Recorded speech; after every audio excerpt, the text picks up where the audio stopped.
Bueno, gracias por la invitación. Luis, hemos compartido varias actividades con este grupo. La idea de hoy era presentar una técnica de punción sin fluoroscopía, no solamente por la punción en sí, sino que en el concepto de hacer casos de ablación y casos complejos electrofisiológicos sin el uso de la electrofisiología, sin el uso de la fluoroscopía. No por el hecho de hacerlo sin ella, sino por el hecho de lograr entender que tenemos otras tecnologías que incluso nos dan más información que la fluoroscopía, y por usar la fluoroscopía muchas veces nos perdemos de ver los detalles de estas otras tecnologías. Entonces, ¿qué herramientas hacen falta para hacer un trabajo sin fluoroscopía? Un polígrafo, un sistema tridimensional de mapeo y, como ya lo hemos visto a lo largo de toda la mañana, la ecografía intracardíaca es esencial. Este no fue un problema técnico, esto es el tipo de pantalla que uno tiene cuando empieza un caso sin fluoroscopía. Entonces, eso puede ser intimidante para quien no está acostumbrado a hacer este tipo de casos. Y la pregunta es, bueno, ¿y ahora cómo seguimos con esto? La idea es que para poder seguir en una forma segura con este tipo de procedimientos hay que tener una idea acabada de la anatomía vascular, que muchas veces, precisamente por ese uso que tendemos a atender de la fluoroscopía, está desviado de lo que es la realidad. Nosotros describimos y desarrollamos una técnica que llamamos dot trail mapping, o de puntos. Hay muchas cosas publicadas referidas a procedimientos sin fluoroscopía, pero no necesariamente la técnica o la explicación de cómo se hacen estos casos es tan clara. Entonces la idea de hoy es mostrarle un poco la cocina de cómo se hacen estos casos. El grado de definición que ustedes ven en este tipo de... No tengo un puntero, pero en este tipo de cartoon donde claramente se ve que hay una desviación del eje principal de la vena, siendo esa una vena accesoria o colateral, eso sería imposible de ver en la radioscopía común. Esta fue la presentación de esta técnica. Ustedes pueden ver el grado de detalle que podemos tener con el tipo de mapeo, en este caso EnSite, no solo de los diferentes catéteres, sino de las ramas de las venas, que normalmente son de unos 30 grados cuando estamos en la vena femoral, y una vez que pasamos la vena ilíaca para la vena cava inferior, las colaterales toman unos 90 grados para salir de las venas. Este es un mapeo de vuelta más complejo.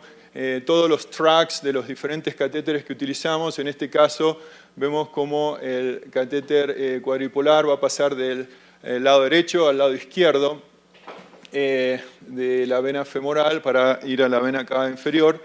Y en este grado de bifurcación uno puede esencialmente evaluar la bifurcación en una forma prácticamente milimétrica.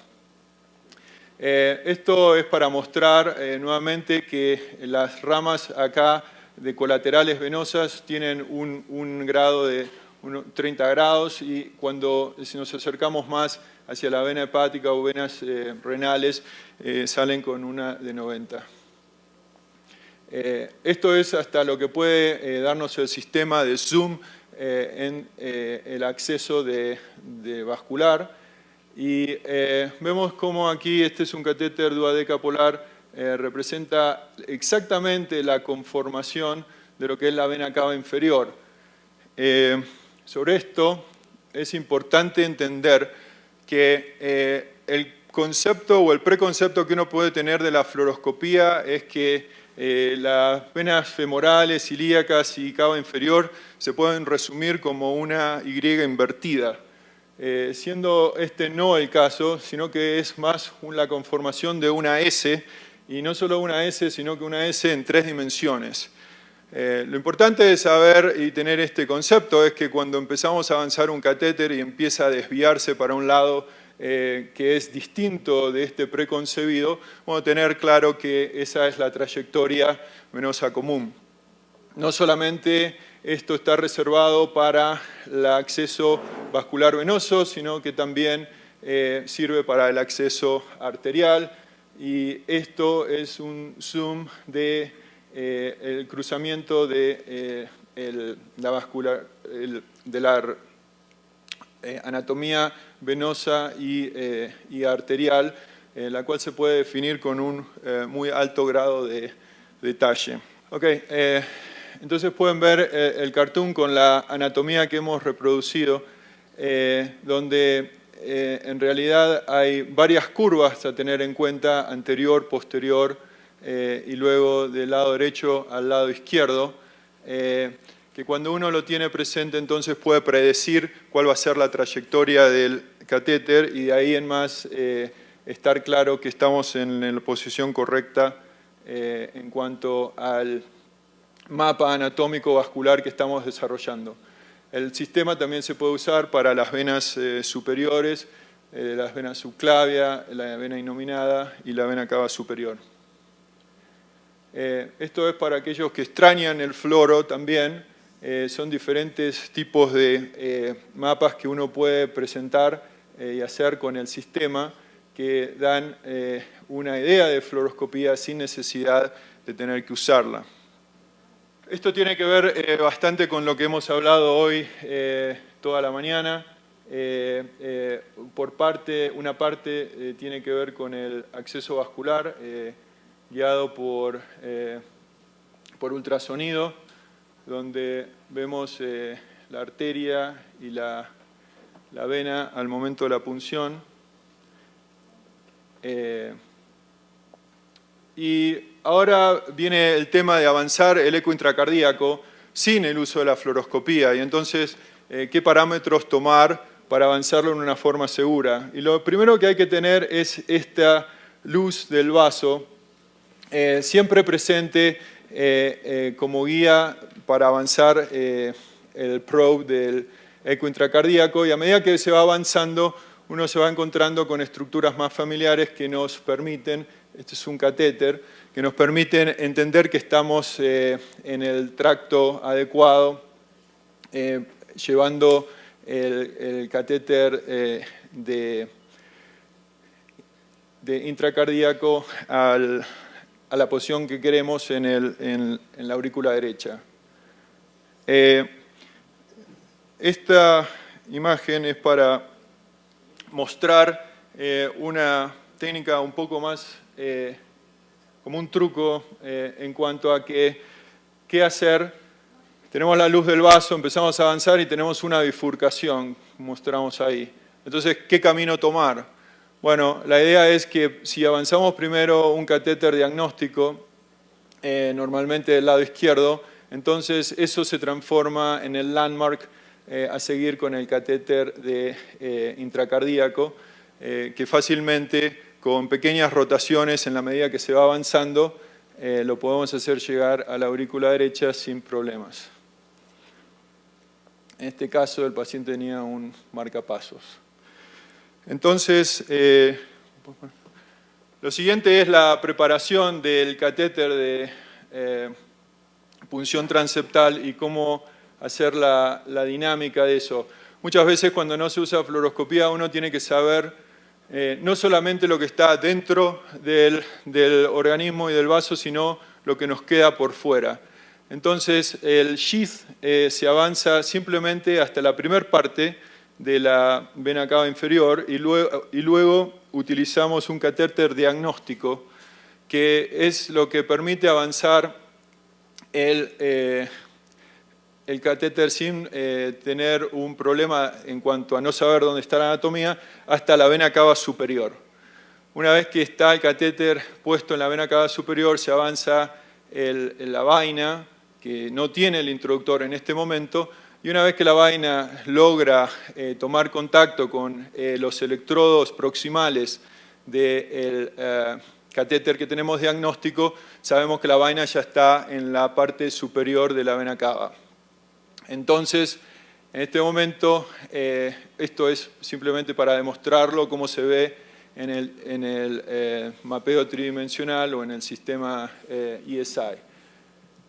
Una vez que el sheath está avanzado en la posición y se ve la distorsión que va a tener el catéter, se saca el catéter diagnóstico y entonces tenemos que avanzar el introductor o el dilatador, al cual le vamos a tener que dar una cantidad del alambre o del wire predeterminado, en el sentido que tenemos que saber cuánto nos queda del otro lado. Una vez que el dilatador está en la posición de la vena cava superior, la idea es utilizar esta aguja, la cual es una aguja de punta Roma y que a su vez tiene la posibilidad de tener un catéter unipolar en su punta, con lo cual se puede visualizar en el sistema tridimensional.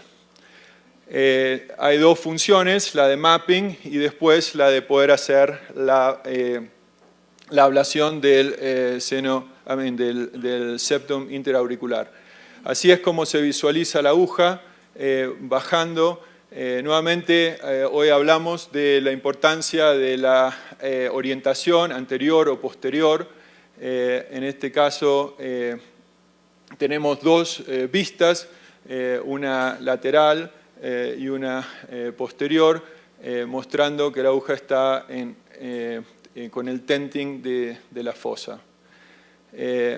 Es importante avanzar el sheath viendo dónde está la aguja antes de avanzar la aguja más allá de donde se hizo la punción. En este ejemplo, la idea es mostrar todo el caso desde el principio, ya teniendo los conceptos básicos y en tiempo real. Estamos avanzando un catéter duodecapolar, vemos las curvas que tuvo la vena cava inferior y una vez que el catéter llega a la aurícula tenemos los electrogramas, el catéter nuevamente se repliega, se genera un mapa anatómico de la aurícula derecha y con las dos vistas logramos canular el seno coronario y esa es la disposición del duodecapolar. Nuevamente avanzamos un catéter hexapolar que en este caso se va a prolapsar y queda claramente identificado en el momento en que eso pasa. Ahí tenemos unas venas colaterales, como decíamos, con un mayor grado. Se pasa el catéter porque estuvo prolapsado a la vena cava superior y con retraerlo simplemente un poco estamos ahí viendo las señales de His. Una vez que tenemos estos dos catéteres de Landmark, vemos como este catéter cuadripolar que está puesto desde dentro de la vaina, que está en la vena cava inferior, ya avanzada la vaina, vemos cómo se produce la distorsión, marcamos dónde es el punto de la distorsión y ahí vemos cómo pusimos la aguja que estaba por sobre ese punto y procedemos como en cualquier otra punción transeptal a bajar el aparato con el dilatador y la aguja. En este caso, pareciera que hubiéramos cruzado, pero este es fue un tenting de un septum aneurismático y una vez cruzado uno puede ver la aguja del lado izquierdo. Una de las cosas que a mí me resulta útil y me parecía comentar, cuando avanzamos vainas de mayor French, o cuando nos vemos en situaciones de tener que empujar más, creo que uno puede tomar otra medida y es la idea o el concepto de avanzar un botón sobre un ojal, en el sentido de que uno no necesita hacer fuerza directamente, sino que hay veces que moviendo un cuarto de vuelta a la derecha y a la izquierda la vaina con el introductor, eso permite enganchar el lado donde la punción transeptal dio más espacio y de esa manera, sin tener que hacer demasiada fuerza, poder avanzar los catéteres de mayor French. Esto es simplemente para mostrar el grado de detalle que muchas veces podemos obtener de la posicionamiento no solo de los catéteres con la relación anatómica, sino entre sí mismos. Y la idea aquí es mostrar cómo el catéter de ablación, que ahí claramente está sobre el duodecapolar, lo podemos pasar a la parte inferior o de más contacto con el istmo, metiéndonos por debajo del catéter duodecapolar y permitir de esa manera un mejor contacto. Esto es algo que hemos utilizado en algunos casos, lo he utilizado en otros procedimientos y se trata de un wire unipolar. Hablamos antes de avanzar un alambre para dar soporte. Esto no es un wire que dé demasiado soporte, pero la idea es ver cómo se puede reproducir muy eficientemente el posicionamiento donde está el wire y de esa manera usarlo como guía para avanzar el resto del dilatador.